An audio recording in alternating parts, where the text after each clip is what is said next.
안녕하세요. 의인과 악인이 자신과 이웃에 끼치는 영향을 대조적으로 보여줍니다. 오늘 본문은 잠언 29장 1절에서 14절입니다. 1절. 여러 번 꾸짖어도 자기 고집만 부리는 사람은 갑자기 멸망하되 결코 회복되지 못할 것이다. 여러 번이란 자신의 잘못과 죄를 충분히 깨달아 알 수 있을 정도로 많은 책망을 받았음을 보여줍니다. 자기 고집만 부린다는 주인에게 순종하지 않는 고약하고 못된 짐승이 멍에를 지지 않으려는 모습을 묘사합니다. 멸망은 그릇 같은 것이 깨져서 산산조각이 나는 모습을 묘사합니다. 형체를 찾아볼 수 없을 정도로 완전히 파괴됨을 나타냅니다. 그릇이 한번 깨어져 산산조각 나면 다시 복구할 수 없듯이 악인도 한순간에 닥치는 심판 앞에 속수무책으로 깨어질 뿐 아니라 결코 회복될 수 없는 처지에 이르게 됨을 나타냅니다. 교훈과 책망의 말에 귀 기울이는 것이 얼마나 중요한지를 말하는 것입니다. 4절. 왕은 공의로 나라를 세우지만 뇌물을 좋아하는 왕은 나라를 망하게 한다. 뇌물은 대기 순번을 맨 앞으로 건너뛰게 해주는 것입니다. 성경은 공의를 위해 뇌물을 정죄합니다. 가난한 사람은 뇌물을 줄 형편조차 못 되므로 뇌물은 부유층의 부당한 특권입니다. 뇌물은 빈곤 탈출을 불가능하게 만듭니다. 부패가 사회의 밑바닥에서 시작된다면 권력자가 근절할 수 있으나 맨 위에서 시작된 부패는 청산하기 어렵습니다. 5절. 자기 이웃에게 아부하는 사람은 자기 발에 걸릴 그물을 놓는 셈이다. 아부란 남에게 찬사를 보내되 내 쪽에서 무언가 이익을 얻기 위한 말입니다. 동기가 그렇다 보니 아부의 말은 대개 현실과 동떨어져 있습니다. 자존심을 자극해 관심을 끌려고 내용을 과장합니다. 중요한 관계를 유지하기 위해 아부하기 때문에 아부는 상대의 장단점을 정확히 보여주는 것이 아니라 일부러 그의 자아상을 비현실적으로 부풀립니다. 자아의 실상을 보지 못하게 해 파멸에 이르게 합니다. 모든 그물이 그렇듯 아부도 교묘히 자신의 정체를 숨기기 때문에 아부인 줄 모르는 때가 많습니다. 깨어있지 않으면 아부인 줄 모르고 듣게 되는 것입니다. 6절. 악한 사람은 죄를 짓다가 덫에 걸리지만 의인은 노래하며 기뻐한다.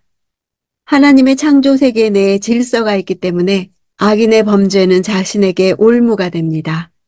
그러나 죄와 의가 각각 제 운명을 맞이하기까지는 긴 세월이 걸릴 수 있습니다. 당장은 죄를 짓고도 형통할 수 있고 의롭게 살아도 고난당할 수 있습니다. 사실 선악에 대한 상벌은 현세가 끝나야만 완전히 이루어집니다. 그래서 악인도 오랫동안 올무에 걸리지 않을 수 있는 것입니다. 7절. 의인은 가난한 사람의 사정을 잘 알지만 악인은 전혀 신경 쓰지 않는다. 사정이라는 단어는 송사, 심판이라는 뜻입니다. 재판정에서의 상황을 배경으로 한 표현입니다. 안다는 히브리어 단어는 이를 살피다, 철저히 조사하다 라는 뜻입니다. 의인은 사회적으로 힘이 없고 아무런 물질적 보상을 할 수 없는 자들이라 할지라도 그들의 권리를 무시하지 않고 그들을 존중하며 인정해 줍니다. 가난한 자를 짓밟고 착취하는 것만이 악은 아닙니다. 가난한 이들을 알아줄 관심이 없고 그들의 필요에 주목하지 않는 것만으로도 악한 것입니다. 8절. 거만한 사람들은 성을 시끄럽게 하지만 지혜로운 사람은 분노를 가라앉힌다. 시끄럽게 한다 하는 단어는 주로 불이나 거짓말과 함께 사용되어 거짓된 입술로 선동하는 것과 불을 일으키는 것 같은 극심한 혼란을 일으키는 것을 말합니다. 거만한 자가 성을 시끄럽게 한다는 것은 성에 불을 질러 대중을 선동하고 의심과 불신과 분열과 냉소를 조장한다는 뜻입니다. 자극적인 말로 양극화를 조장합니다. 그러면 사회 질서 전체를 무너뜨려 사회가 붕괴됩니다. 거만한 자가 유발하는 분노는 지혜로운 사람이 사회적 동요를 진정시키고 사회 질서를 회복하면서 가라앉히는 것입니다. 9절. 지혜로운 사람이 어리석은 사람과 싸우면 어리석은 사람이 화를 내든지 비웃기 때문에 그 다툼은 조용할 수 없다. 여기서 싸운다는 것도 법정 분쟁을 말합니다. 지혜로운 자는 합리적이고 이성적으로 문제를 취급하는 것과 반대로 어리석은 자들은 화를 내거나 비웃고 감정적이고 즉흥적이어서 법정을 계속해서 소란스럽게 하는 모습을 묘사하고 있습니다. 10절. 남을 피 흘리게 하기를 좋아하는 사람은 정직한 사람을 싫어하지만 의인은 그런 영혼을 찾는다. 그리스도인은 세상의 빛이 되어야 하고 빛은 주변을 드러냅니다. 그런데 사람들은 노출되기를 원하지 않습니다. 우리가 그리스도인답게 살기만 해도 직장의 비리나 정보기관의 부패가 드러날 수 있습니다. 정직하게 살기만 해도 많은 사람의 반감을 삽니다. 순전한 선은 단지 선하다는 이유로 저기를 부릅니다. 사람들은 온전한 자를 미워합니다. 빛으로 오셔서 어둠을 드러내신 우리 주님도 똑같이 미움을 받으셨습니다. 11절. 어리석은 사람은 그 마음을 다 드러내지만 지혜로운 사람은 끝까지 담아둘 줄 안다. 여기서 어리석은 자와 지혜로운 자를 구별시켜주는 품성은 자기 절제입니다. 담아둔다 하는 동사는 폭풍이 있는 바다의 물결을 잔잔케 함을 나타낼 때 사용된 표현입니다. 극심한 감정의 요동을 외부로 드러내지 않고 잘 제어함을 보여줍니다. 12절. 통치자가 거짓말에 귀 기울이면 그 모든 신하가 다 악하게 된다. 통치자가 거짓말을 분별하지 못하고 신하들의 아첨과 거짓말에 노란하게 된다면 그 국가를 다스리는 관료들이 악인들로 채워질 것입니다. 통치자의 가치와 행위는 신하들에게도 그대로 반영됩니다. 지도자의 분별력과 도덕적 고결함의 중요성을 강조합니다. 13절.